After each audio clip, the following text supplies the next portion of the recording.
Underground thief.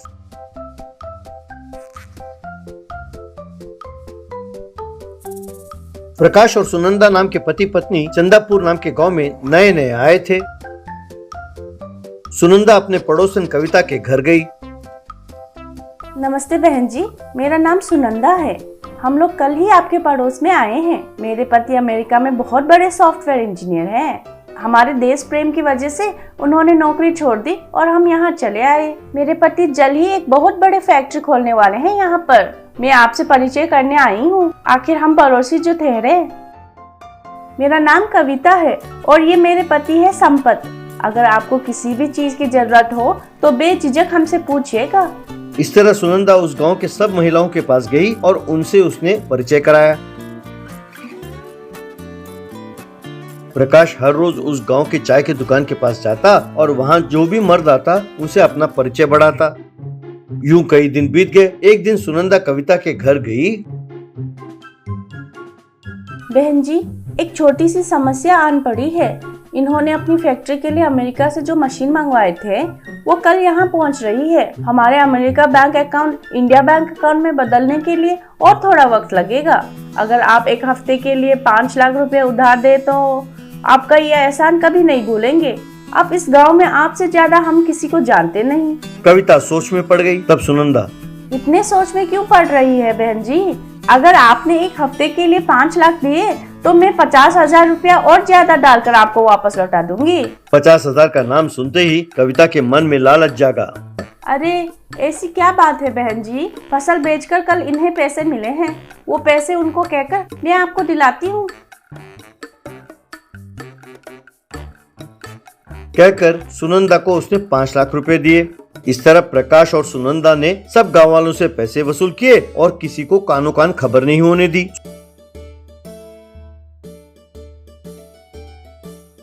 मैं नहीं जानती थी कि ये गांव वाले इतने आसानी से हमारे जाल में फंस जाएंगे।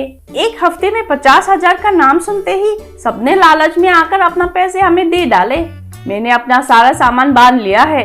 अब कौन सा गांव चले? हमने हर बार की तरह इस बार हजारों में नहीं लाखों में लोगों से पैसे ठगे हैं। अगर सब गांव वालों ने मिलकर पुलिस कंप्लेंट दिया तो पुलिस हमें कहीं से भी ढूंढ निकालेगी। ये गांव वाले बड़े भोले हैं, इन्हें ठगना बड़ा आसान है। अगर हमने ऐसा नाटक किया कि हम मर गए तो कुछ दिनों बाद ये सब भूल जाएंगे, तब हम आराम से किसी और गाँव में जाकर रह सकते हैं। यूं प्रकाश और सुनंदा ने मिलकर गांव के बाहर शमशान में एक अंडरग्राउंड घर बनाकर वहां जरूरत के सामान सब रखकर ऊपर उन दोनों की समाधि बनाकर नीचे आराम से जाकर रहने लगे। एक हफ्ता बीत गया। सुनंदा और प्रकाश उस गांव में किसी को नजर नहीं आए। कविता उनसे मिलने उनके घर गई। घर का दरवाजा खुला पड़ा था। कविता जब घर के अंदर गई तो उसने देखा कि 2 कुर्सियों में सुनंदा और प्रकाश के तस्वीर लगे हुए हैं और उन दोनों की तस्वीरों पर फूलों का हार चढ़ा हुआ था। ये देखकर कविता दंग रह गई। उसने जोर से चिल्लाया। तब सारा गांव वहां इकट्ठा हो गया। सब गांव वाले उन दोनों की तस्वीर पर फूलों का हार चढ़ा हुआ देखकर हैरान रह गए। यूं कुछ दिन बीत गए। प्रकाश और सुनंदा अंडरग्राउंड घर में आराम से रहने लगे। हर रोज नए किस्म का खाना बनाकर खाने लगे। मैं ना कहता था कि ये गांव वाले बहुत भोले हैं। हमारे फोटो पर हार चढ़ा हुआ देखकर उन सबको यकीन हो गया कि हम दोनों मर गए हैं। भाई, इस खुशी के मौके पर बढ़िया सा बिरयानी तो बनाओ। सुनंदा ने बिरयानी बनाया। दोनों मिलकर मजे से बिरयानी खाने लगे। एक दिन कविता का बेटा धनुष, माँ जानती हो आज क्या हुआ?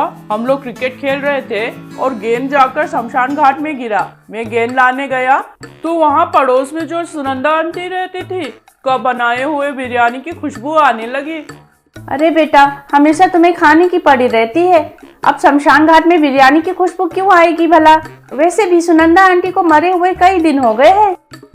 ना कविता, इसकी बातों को यूं तुम नजरअंदाज ना करो। मुझे तो शुरू से ही शक था। उन्होंने गांव में हर एक से पैसे लिए हैं। मुझे शक है कि उन्होंने सोचा होगा कि अगर गांव छोड़कर भाग गए तो हम पुलिस कंप्लेंट देंगे, इसीलिए छिप कर बैठे हुए हैं। धनुष और संपत शमशान जाकर 3 दिन तक वहीं खड़े रहे जहां धनुष ने बताया था। एक दिन उन्हें फिश करी, एक दिन मटन करी, एक दिन चिकन करी की खुशबू आने लगी। संपत का शक विश्वास में बदल गया।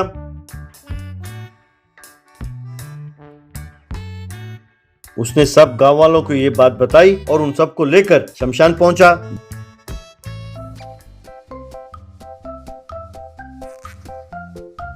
जब गांव वाले वहां इकट्ठा हुए तो उन्हें वहां से बिरयानी की खुशबू आने लगी। संपत ने उस समाधि को वहां से हटाया। उन्हें वहां सीढ़ियां नजर आई। सब वो सीढ़ियां उतरकर अंडरग्राउंड हाउस में गए। उन्होंने सुनंदा और प्रकाश को वहां देखा तो दंग रह गए। फिर उन्हें खूब मारा और पुलिस के हवाले किया। लॉकर में से पैसे निकाले और आपस में बांट लिया। सबने संपत और धनुष की खूब प्रशंसा की।